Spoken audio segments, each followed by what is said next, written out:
Assalamualaikum warahmatullahi wabarakatuh. Ketemu lagi ya sama Bu Riani. Kali ini Ibu akan melanjutkan materi tentang himpunan, yaitu tentang kardinalitas dan himpunan bagian. Disimak ya. Nah, yang pertama di sini ada kardinalitas. Nah, di sini misalnya A sama dengan anggotanya ada 1, 2, 3, 4, 5. Maka NA sama dengan 5. Artinya anggotanya ada 5 ya. Yang kedua di sini ada himpunan B. Di sini anggotanya ada merah, kuning, hijau. Maka NB-nya sama dengan 3 atau anggota B sama dengan 3. Contoh lagi, misalnya di sini ada himpunan C. Anggotanya adalah C, E, R, M, A, dan T. Maka di sini anggota C-nya sama dengan 6 ya. Karena ada huruf C, E, R, M, A, dan T ya. Maka di sini pengertian dari kardinalitas himpunan adalah banyaknya anggota dalam sebuah himpunan yang berbeda. Kardinalitas himpunan dilambangkan dengan N titik-titik. Misalnya kayak tadi, yang pertama itu kan ini ya, himpunan A berarti NA, himpunan B berarti NB, dan seterusnya. Contoh lain, nah di sini ada himpunan D. Anggotanya ada huruf B, A, H, A, G, I, dan A. Coba kira-kira anggotanya ada berapa ya? Coba dihitung. Ada berapa? Iya.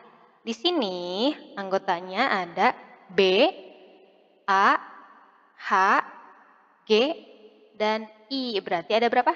Ada 5. Kenapa Bu kok ada 5? Ya, karena di sini A-nya ada muncul beberapa kali. Ya, sedangkan di sini syaratnya adalah banyaknya anggota dalam sebuah himpunan yang berbeda.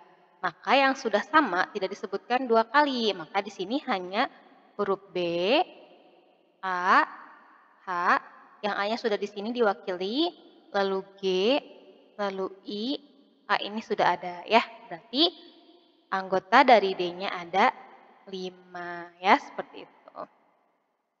Oke, selanjutnya ada himpunan bagian ya. Himpunan bagian adalah himpunan yang semua anggotanya terdapat di dalam himpunan lainnya. Himpunan bagian biasanya disimbolkan dengan ini ya, seperti huruf C ya. Nah, yang artinya himpunan bagian dari. Sedangkan simbol huruf C-nya dicoret ya, memiliki arti bukan himpunan bagian dari. Nah, maksudnya apa sih? Nah, sekarang kita lihat di sini ya. Nah, misalnya terdapat 3 buah himpunan, yaitu A, di sini anggotanya 1, 2, 3, 4. Lalu B, anggotanya 2, 3, 4. Lalu C, anggotanya 3 dan 4 saja. Nah, ternyata dapat disimpulkan bahwa B, himpunan bagian dari A. Kenapa? Kita lihat lagi sekarang. B, anggotanya 2, 3, 4. Ternyata di himpunan A juga ada 2, 3, 4. Maka B ini disebut dengan himpunan bagian dari A. Ya. Lalu kita lihat lagi, katanya C, himpunan bagian dari B. C itu lihat, anggotanya ada 3 dan 4. Ternyata betul, di B juga ada 3 dan 4. Ya. Artinya C ini adalah himpunan bagian dari B. Lalu satu lagi, ternyata katanya apa di sini? C, himpunan bagian dari A. Kita lihat lagi. C anggotanya 3 dan 4. Di A ada enggak?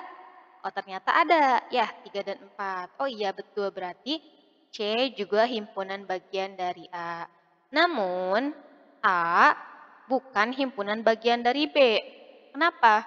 Karena ada satu anggota A yang tidak ada di B, yaitu angka 1. Nah, kita lihat di sini ya.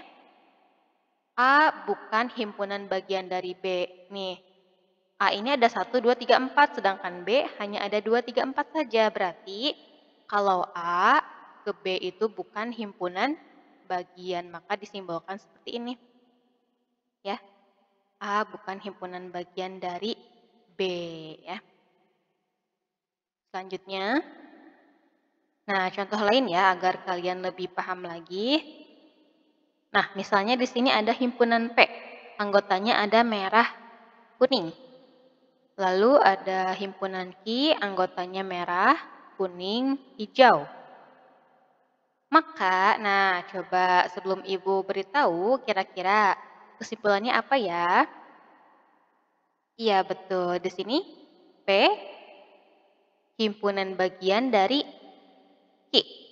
Ya, P anggotanya merah dan kuning, Q merah, kuning, hijau. Berarti P ini himpunan bagian dari Q.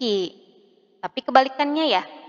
Iya, kebalikannya kalau Q bukan himpunan bagian dari P. Karena ada satu anggota Q yaitu hijau yang tidak ada di P. Maka di sini, nah tulisnya seperti ini ya. P himpunan bagian dari Q, tetapi Q bukan himpunan bagian dari P. Nah, seperti itu ya. Nah, apabila terdapat suatu himpunan, maka kita dapat menghitung banyak kemungkinan himpunan bagian yang dapat terbentuk. Bagaimana caranya? Caranya dapat menggunakan rumus 2 pangkat N. Ya, 2 pangkat N, 2-nya rumusnya, N juga nanti di soal disebutkan ya seperti apa. Dengan N adalah banyaknya anggota himpunan. Sebagai contoh, hitunglah banyaknya himpunan bagian dari H, anggotanya 1, 2, dan 3. Berarti di sini anggotanya ada 3 ya. Nah, maka di sini N sama dengan 3. Sehingga tinggal kita masukkan ke dalam rumus, yaitu menjadi 2 pangkat 3. N-nya diganti dengan angka 3 ya. Maka 2 pangkat 3 adalah 8. 2 kali 2 kali 2 sama dengan 8.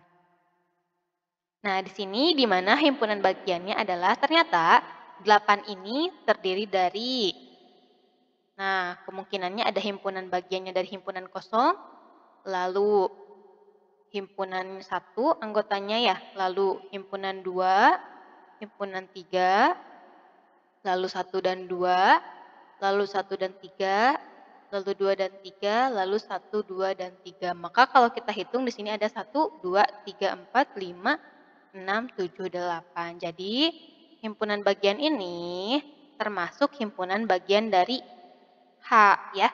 Jadi H ini kalau dipecah himpunan bagiannya adalah yang 8 ini ya, seperti itu ya. Nah, selanjutnya misalnya lagi hitunglah banyaknya himpunan bagian dari.